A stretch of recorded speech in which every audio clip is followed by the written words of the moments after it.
Kay Simpkins and her fiance still, right? You haven't done anything you haven't told me about, right? Grateful you're here. It's weird because I woke up this morning and think I should sing this song today, but you were here, so we'll let you have that little moment of glory, you know. I got a lot of gifts. That ain't one of them, so we'll just leave it as it is. We've been looking this month at this idea of revealing the divine. You see, we often make this outrageous claim in our teaching that God is not separate from us, but rather in its presence, in her presence, his presence, we live, move, and have our being, and that it has its being in us. And because that is an outrageous claim, sometimes we forget. If we've been conditioned into a way of thinking that says God is out there, then I go in search of trying to find God. And so the search is long until we realize that that which we are seeking is also seeking us. And so Jesus said very clearly, although it's not spoken of a lot, he said to us that the kingdom of heaven, the spiritual dimension, is not here or there, but rather this spiritual knowing is within us. And so his teaching, as with, I believe, the great masters through the ages, have taught us to seek first the spiritual dimension.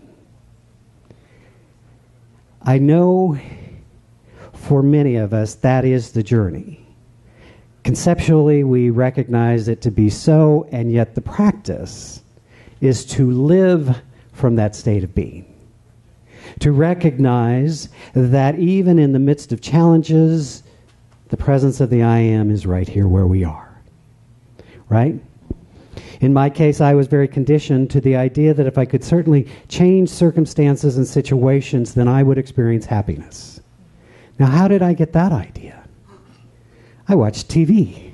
And I learned in 30 seconds or in 1 minute, whatever the problem I had could be solved quite easily through the purchase of a single item. But if I acted now, I could get 2 of those items for virtually the same price. Or I saw life being resolved in 30-minute increments because I watched TV. You have a situation, you have a challenge, it's all solved, everybody hugs, we're done. Yay, on to the next show. But life turned out to be a little different. And life turned out to have its challenges, and that weren't resolved in 30-minute segments. It wasn't resolved by the purchase of a new product. It was resolved when I began to understand and practice these principles that say to us that in this divine presence we live, and therefore that which we are can be expressed. There's this wonderful line that says to us that if we would merge what we know with who we are, clarity would happen. We would become a clear vessel. You see, often we know stuff. Now, there's probably not a person in this room, maybe some of you are brand new, that couldn't tell me the basic principles of metaphysics, of spirituality, that what you think about becomes your experience. What you, where you focus becomes into your experience. Law of attraction, all of this good stuff. We all have heard this before. You did not hear this for the first time, I'm guessing, today. And yet, what we know isn't always merged with who we are. You know what I'm saying? Like if I knew that and was that, then I would say, stretch forth your hand and be healed. And you would be healed. You see, I love this idea that that we take this fundamental choice of, do we run from our pain, or do we use that pain to become a healer? Do we find a way to resolve that within ourselves so that we might be a blessing to others? You see, this is the great secret, I believe, of the 12-step traditions, where people have gone through their own journey and then they sponsor others. In spiritual work, I believe it is true that we must do our own work in order to serve others. There's the story of a disciple that came to the master and he said, so I would like to be, what do I have to do to become a disciple? And he said, every day you will get up at 5 a.m. You will clean the monastery. Then you will work in the gardens. You will, he laid out this 15-point plan. Meditate, pray. And he's like, well, how do I become a master? Right? A lot of times I don't want to do all that. I just want to be the master. I just want to charge for the work, right? I think sometimes we want to just get to the place where we're like, hey, I got it all figured out. All of us are in a process of figuring out, but we can only be healers to the degree that we have dealt with our own pain. This idea, if we are wounded inside and have not resolved it, then we don't use that for a greater good, but abuse others through that. What we know, psychology teaches us, and we see wounded people who are unhealed go on to wound others. You notice this? And this is sometimes we talk about family dynamics and systemic dynamics because somebody has to stop to be the one that processes the pain, that heals from the pain, that uses the pain not as a excuse, but rather as a platform in which to do greater work in the world. When we understand this, then pain takes on a new dimension. There is a passage in the Bible, there are many passages in the Bible that talk to us about, so this is quoted in the New Testament time and again. Jesus spoke to it and he said, he who has eyes to see, let him see, and he who has ears to hear, let him hear. What we are talking about here is not the vessel and the vehicle of our physical sight, but that thing in our heart that perceives beyond the realm of appearance. This radical teaching tells us that we are not separate individuals, that we are not separate from God, and therefore we cannot be separate from each other. There is a spiritual essence that binds us all. And so we become a part of a healing tradition when we take our own pain, our own wounds, our own discomforts, and are able to transcend those to be a greater service to others. When we can see beyond the realm of appearance, beyond the realm of condition, to recognize the spiritual truth and reality that God is present right here, right now, regardless of circumstance. This is not easy work, my friends. You know, sometimes I think we want it. Oh, I know we all want it to be. I know that. You're perfectly willing, like, yeah, I'll sign up for that program. 5 easy steps to become a spiritual master. Yes. Sign me up. 2 weeks? Well, I don't know if I could commit 2 weeks. You know, to have a 30-minute program that I could just do, right? Because I really want that mastery. I just don't want to have to show up every day and clean the garden and clean the monastery and do all the things that lead to enlightenment. It's not easy work because we are challenged. We are challenged in ways that are amazing. And right now we feel this sort of discontent and this thing going on in our world, and you can hardly say anything to people that have a different tradition from you without it being a big deal, right? And so we're called upon in these chaotic appearing times to be the presence of love, to be the presence of peace, to be the presence of clarity. And the way we do that is to rise above these things, not to ignore them, not to pretend that I aren't so, but to recognize that what is happening in our world is part of what is happening in our world, and we are a choice as to at what level we engage with it. Now, one way is to argue with people, because that's always so successful. I will overcome them with my insight and wisdom. Another is to simply recognize that right where everyone is, they are a child of God. And we do not have to agree with their behavior. We do not have to agree with their opinion. We do not have to agree with how they're showing up in the world. But we must never lose sight of the idea that they are a divine being, as am I. And my work, it turns out, is that I must do my work to recognize that I am a divine being. I find it very easy. I'm standing in a room of divine beings. I'm like, yeah, you got that. Yeah, you got that. But I look in the mirror sometimes and go, what? What's going on here? Who are you, right? We all have that experience, right? It's easy to see the truth for others. That's why it's good to pray with other people. To have other people pray for us, because they can stand in a place of truth and not be attached to the emotional or physical baggage that is with that. So in doing our work, we're called upon to rise above. The Master said to us, see with eyes to see. You see, we know by intuition that there is something beyond what we have so far consciously experienced in the world. Poets speak of it, musicians sing of it. We are all aware of this greater something.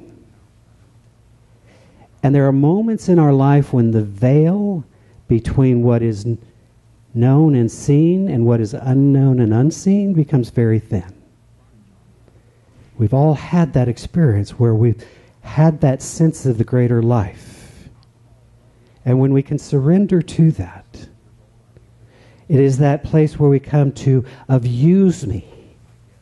You see, metaphysics teaches us at one level how to use the laws of mind, how to use spiritual principles. And that's a good and powerful thing. It is a very good thing to know that you have the power to co-create reality with this intelligence that is creating all. That is a good thing. But there's also a point in our spiritual evolution where we have gained that understanding and insight that we must be also willing to surrender to the greater possibility that is seeking to be expressed. That the divine has an idea greater than you can see, greater than you can conceive at this moment in time. That if you will surrender, allowing, opening to that divine intelligence to work through us, then unseen things will come into being, pathways open up, coincidences happen, and you're like, wow, how did that happen? Ever had that? It's been a privilege for me to get to pray with people for about 35 years now. From this place of affirmative prayer. Not the God, won't you grant me the $1 million? That one's still not working. Just for your information. But rather from that affirmative place that recognizes not someone is separate from God, and so hopefully God will intervene and play Superman and create the thing that'll happen so that life will be happily ever after, but the wisdom that recognizes that that soul that is placing the request is already imbued with all the spiritual qualities, and so now it's simply a matter of allowing that to be expressed and revealed, and when that happens, all manner of things happen. So what I've experienced in these years of affirmative prayer is I don't know how it's going to happen. And people will often come to me and say, you're not going to believe what happened. And I always say, yes, I am. But tell me the story, because I always love to find out the how of how it happened.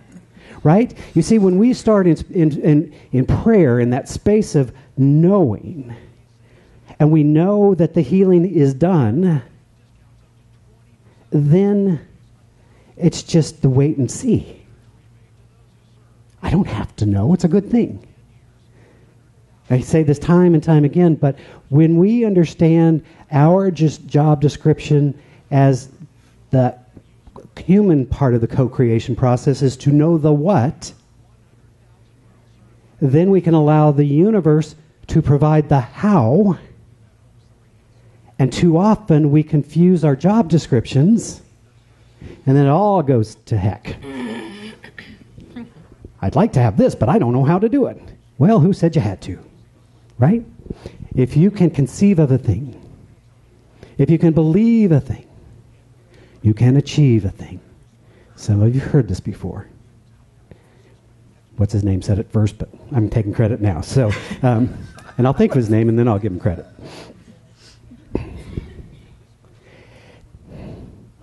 There is an idea that if you take the truth, he says, the truth is that if you take the medicine of what you know and marry it to the medicine of who you are, you have the chance to become a clear vessel.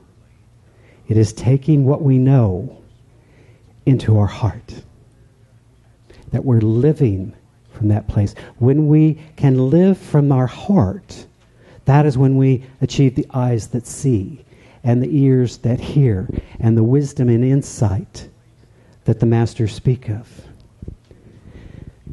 Very often I'll wake in the morning and something will come to mind for me. And this morning it was this wonderful story of Peter. Now, Peter did a lot of stuff, so we're not going to do all of Peter's story because I know you guys want to get to coffee and all that. But there's a wonderful passage, and let me read it to you. Some of you are familiar. Now, it says, Jesus walks on the water. It comes from Matthew 14:22 through 33, and this is the New Revised Standard Version. He says, immediately, he made the disciples, he being Jesus, made the disciples get into the boat and go on ahead to the other side while he dismissed the crowds. He's been out doing his healing work. You know, you starting to heal some folks and they have occurrence. All of a sudden, you got a crowd. You got some stuff going on. So he sends the disciples off. And after he dismissed the crowd, he went up to the mountain by himself to pray.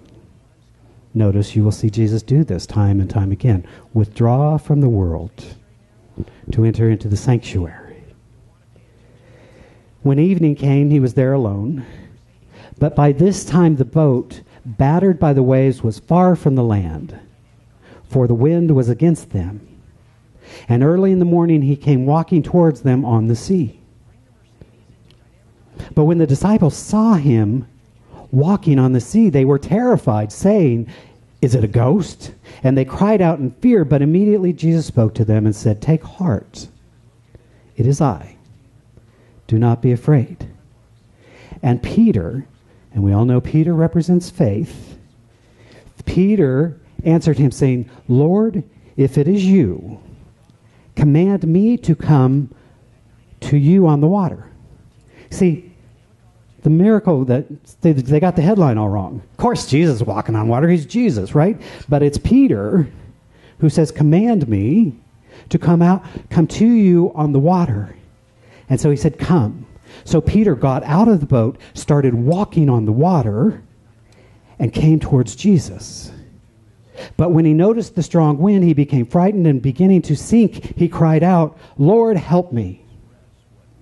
And Jesus immediately reached out his hand, caught him, saying to him, "You of little faith, why did you doubt?" When they got into the boat, the wind ceased, and those in the boat worshipped him, saying, "Truly you are the Son of God." Now, that's a great story. And there's people preaching that very same story in a completely different way around Charlotte, I'm convinced. But I'll give you an insight. Because in metaphysics, we look at these stories as stories of consciousness, as stories of understanding, stories of... And so Peter represents that story of faith, and he says, "Jesus, let me borrow your faith. Command me to walk on the water." And he starts to walk on the water, but what does he do? All of a sudden, he starts looking at the conditions. Like, oh my God. It's that Wile E. Coyote moment when you've just gone off the cliff. And you have that second, and he's like, oh my God, what have I done? And so what does he do? He sinks into the condition. But it is Jesus stretch out his hand and pulls him forward. You see, in the ideal, when we believe in that presence and that power that we are one with it, which allows us to walk in faith. You see, the challenge, my friends, is that just because you have faith does not mean that all the icky stuff goes away. In fact, the winds sometimes get stronger. And do we look down at the condition and begin to sink into the condition? Or do we look up to that Christ itself to know that we can move through this and be transcendent? We all have that faith. We all have that power. But too often, we allow ourselves to get mired in conditions, and then we believe that it's the conditions that are true.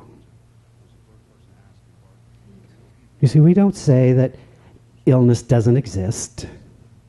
We're not saying that cancer doesn't happen. We're not saying that bankruptcy may occur or may not. But what we are saying is that which is causing the pain, that which is causing that which is not who we are. That we are a divine being, and that in the midst of that, we must rise up. Kay said so beautifully, the faith of a mustard seed, a small amount, can move conditions out of our way so that we might move forward in peace and in love and in joy. Wu Min, who you all know because he wrote just in the 1183 to 1260, said, one instant is eternity. Eternity is the now. When you see through this one instant, you see through the one who sees. There is a presence. There is a power. There is an infinite something. It is not separate from who you are. It is who you are. And it sees through your eyes. And it hears through your ears. And it loves through your heart. And the more we commune with that, then we have eyes to see, and ears to hear, and hearts to love. Let us pray. As we move into that deep awareness, that understanding that who we are is marrying what we know. That we are becoming clear vessels through which the divine can make itself known. We are reminded in this moment, as it says in Scripture, that it is the Father's, it is this power's good pleasure to give us all that we desire. And that as we seek first this spiritual dimension, then all things are added unto us. So we stand in that place of peace this day, that place of power, that place of knowing, that place of recognition. We celebrate the one life expressing through us and indeed through all. We are reminded of the oneness of life. And so we call forth that which is the highest within us. We choose in this moment to walk on the water, to follow the Christ within us into that higher dimension of understanding, that we might be a blessing to others, that we might take that pain and become a healer, that others can learn from and grow from. How grateful I am to know this spiritual truth, and how grateful I am to speak this word of truth for each of us gathered here. As I recognize that wholeness, divine wholeness, reveals itself as health, as well-being, as vitality. As I recognize that divine love, unconditional love, is revealing itself, healing and nurturing our relationships, causing that which no longer serves us to gently, lovingly dissolve away, and that which does serve us to be attracted to us. We give thanks that we are abundant beings right here and right now before we participate in this divine flow of life. Joyously giving, graciously receiving, of this divine bounty. In this moment, we allow ourselves to open our hearts just a little wider, to experience compassion at an even deeper level, to know that wisdom is guiding and directing our life, our thought, our words, our actions, to give thanks for the many blessings in our lives and those which have yet to reveal themselves. If there's a burden on your heart this day, I invite you into this moment, into this sacred space, to breathe that out, to release it to its highest good,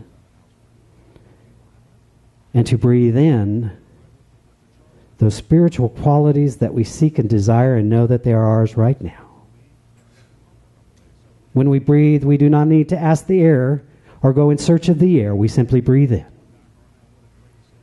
So too do we breathe in the presence of the divine, knowing that we are healed, that we are blessed, that we are prospered. For all of these blessings and so many more, I simply give thanks. And as we recognize these blessings, we extend a blessing. We bless this spiritual community, knowing that it is divinely guided, that it is divinely unfolding. We bless our brothers and sisters across the planet, for we recognize that inherent oneness.